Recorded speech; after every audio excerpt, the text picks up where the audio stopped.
Mike Craven, David Campbell's Texas football here with Nambi Obiazor. Did I say that right? Obiazor. Obiazor. I knew I was going to mess that up. I was over here like repeating it over and over again. I wanted to ask you. You started your career at a community college, right? You started JUCO level. What are the biggest differences when you kind of show up at a Power 4 school after being at a JUCO? Kind of what are the things that stood out to you during that transition? I'd say just pretty much the biggest difference, just the resources, just the academic resources. You got tutors, people who sign up for classes for you. Say like working out, you get nutrition stuff like shakes and snacks, even just meals they give you.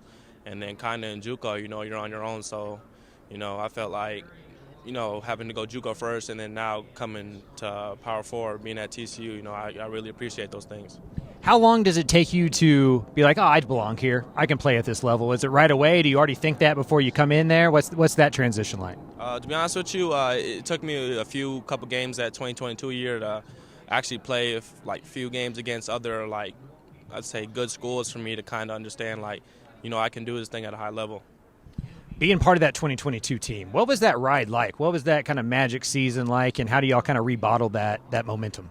It was a great ride. That was my first year playing once I came from JUCO. So, that whole experience to me was crazy, So that's kind of what my expectation and standard is. So, I've had a good year like that, a bad year. Now, my last year, I'm trying to get everybody back to that spot where we're at.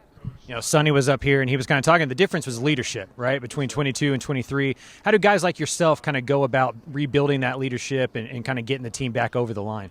Like I was saying earlier, I was here for that natty year and the year last year when we didn't do too good. So I kind of seen the good and bad things and what people are doing right and wrong both of those years. So just kind of leading the team this year, just showing them right ways to do things and just kind of lead by example, be in the front of the line and just speak up. Speaking of adjustments, you moved positions as well, right? You go from safety to linebacker. What was the fun part about that? What was maybe the hard part about that transition? I'd say the hard part about that transition was kind of just giving up the DB stuff. I like playing the ball down the field, that kind of stuff. You don't get to do as much at linebacker, but some things I like more is just being close to the ball. I get to react more off of instinct and then just kind of fly around, just make plays. You've been there for a couple of years, right? But every year the team kind of feels new with the transfer portal and stuff. Who are some players that maybe TCU fans haven't seen yet that stood out to you offensively or defensively during the spring?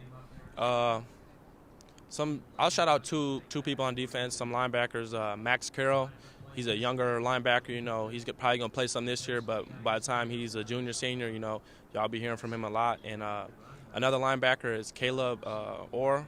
He's a transfer from Cal, and he's a great player too. So him just coming in the room is going to add competition for everybody. Last year you changed positions. 2 years ago you changed schools. Last year you changed positions. This year you got a new defensive coordinator. Kind of what have you seen from the defense? Same, different. Kind of what do you think fans should expect on that side of the ball? Some of the same thing I would say is just the TCU speed on defense. We got a lot of athletes, people fly around, make plays. Some of the differences, I'd say that 4 down, just more physical style of football. We got studs, wheels, pieces you can just flip around, move things around, just completely change the defense, going to make the quarterback think, and it should be good. A couple from you on the team. Who do you think the best dresser is on the TCU football team? I'd have to probably say one of them new dudes like Cam Smith. Yeah. Mm-hmm. Who do you think the funniest guy on the football team is? I'd say Bud Clark. That's hands down. Yeah, that one was easy. That was easy. And then if you had, what a Royal Rumble is? Who do you think would win that one if the TCU football team was having kind of a team Royal Rumble? Yeah, who do you think's being the last one in the ring? I'd have to say I like my odds. Yeah. And then lastly, kind of what are your expectations for yourself, and what are your expectations for this football team going into 24? My expectations for myself is just to have another great year, just stats-wise, and do everything possible to put myself in the best position for the NFL. And then the goals and expectations for the team is a Big 12 championship and a national championship. All right, sir. Appreciate your time. Appreciate it. Thank you. Yeah, thank you.